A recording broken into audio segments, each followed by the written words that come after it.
You might have heard that there are some compatibility issues between the MV88 Plus microphone and the new model iPad Pros that have the USB-C connector. I bought the MV88 Plus specifically because it would connect using USB-C, so obviously this seemed to be a bit of a problem to me. So I've done some tests and some investigation with it, and I thought it would be worth sharing the results with you in case you're looking at the same kind of solution for yourself. Are you sitting comfortably? Then let's begin.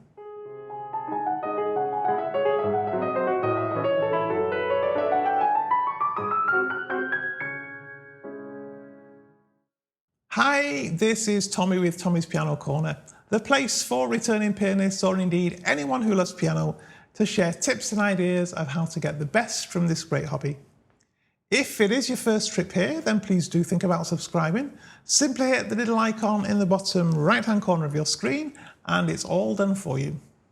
As I said, when I upgraded my iPad Pro to the latest model, I could no longer use my MV88 microphone, and so bought the MV88 Plus because this does work with the USB-C connection. However, when I started using it, I noticed that actually it wasn't quite as plug and play as the old MV88 microphone used to be with my previous iPad. One of the most noticeable things initially that I saw was that, in fact, when it's plugged into the iPad, the MOTIV app doesn't even recognize it as being an MV88 Plus, and it comes up as either an external microphone or a headset. As a result of this, most of the normal settings that you see when you use an MV88 microphone with the MOTIV app just aren't available anymore. So I raised a ticket with Shure through their help desk, actually through the app, and eventually they got back to me and they explained that apparently Apple decided that the iPad Pro USB-C connection would use laptop protocols, whatever those are. They didn't tell anybody, and as a result, when Shure built the MV88 Plus, it gives a different kind of voltage connection than it expects, and that's why the app can't recognize it. As you can imagine, I was a little disappointed by this, but Shure did assure me that, in fact, when you set the settings by plugging it into an iPhone where it works, those settings except the gain are remembered by the microphone, and therefore you can still use it quite fine. So I thought I'd test it out and see if this is true.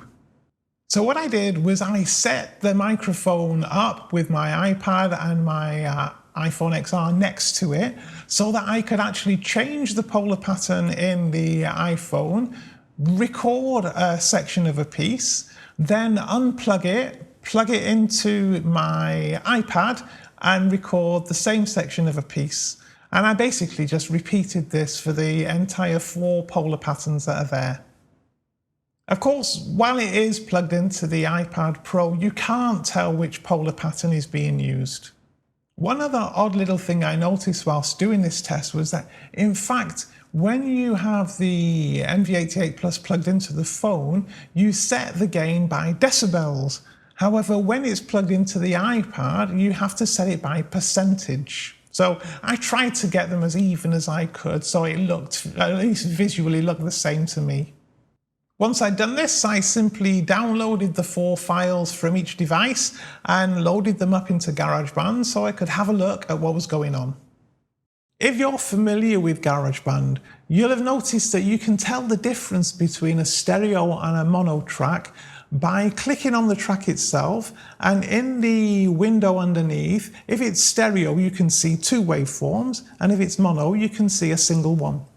So when we look at the recordings made with the iPhone XR through the MOTIV app, you can see that for the stereo, the figure 8 and the mid-side formats, there is a stereo file there, and for the Omni format, you've got a single line, so it's a mono recording that you've got. However, for the files that come from the iPad Pro, it shows them all, even the Omni one, as being stereo files. Yet that said, if we examine the waveforms closely, we can see that they are all very different. And you know, it's the same piece of music that I played, so you would expect them to be much more similar. And equally, when you play them back, you can hear that they sound very different as well. To show you what I mean, let's just take a listen to these segments as they're captured both on the iPhone and the iPad, so you can hear for each polar pattern that they do sound relatively similar, to my ears at least.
I also, for the raw mid-side one, I did the full decoding thing that I'd explained in this video for you a while ago, and found that it works. So you are getting a raw mid-side recording produced into the iPad. Therefore, I think if you do want to be able to use this microphone with your iPad as a recording solution, then it is a workaround that is acceptable. However, if you want to use it to capture video simultaneously, then you've got a bit of a different problem, because in actual fact, if you're using, say, the native camera app on your phone, there's no way to change the gain settings, so the microphone will use some default setting and will probably, in my experience anyway, clip constantly when you record. I mean, I use Filmic Pro, and it's a paid app, but it's a great app, and it does allow you to change the gain setting of whatever microphone you're using from within the app, which is useful. But clearly, you might not want to have to buy an extra piece of software just because you've got this limitation in terms of setting the gain with the microphone. I did in fact see an article that said if you go into the settings, you can change it such that if you use the little up and down volume buttons on the side of the iPad, this will change the gain of the mic. I tried it, but in honesty, I couldn't make it work for me, so I'm not sure. Of course, whether Shure can fix this over time remains to be seen. You know, if it needs a hardware fix, so that is to say one of the components inside the microphone needs changing, then frankly, we're stuck with it, aren't we? But maybe they'll be able to fix it with software, either in the firmware that's inside the microphone or the MOTIV app. Let's see. For me then, on balance, given that I don't really intend to use that microphone exclusively with my iPad, and I rarely actually change the settings apart from the gain when I'm recording my practice, it sort of works fine. But I think if you want it as a self-contained recording solution to use with your iPad, you might be better looking at alternative options. If you're not already, then please do subscribe to Tommy's Piano Corner. Don't forget to hit that little bell icon so you're notified of new videos as and when they're released. I thank you very much for watching and look forward to seeing you very soon.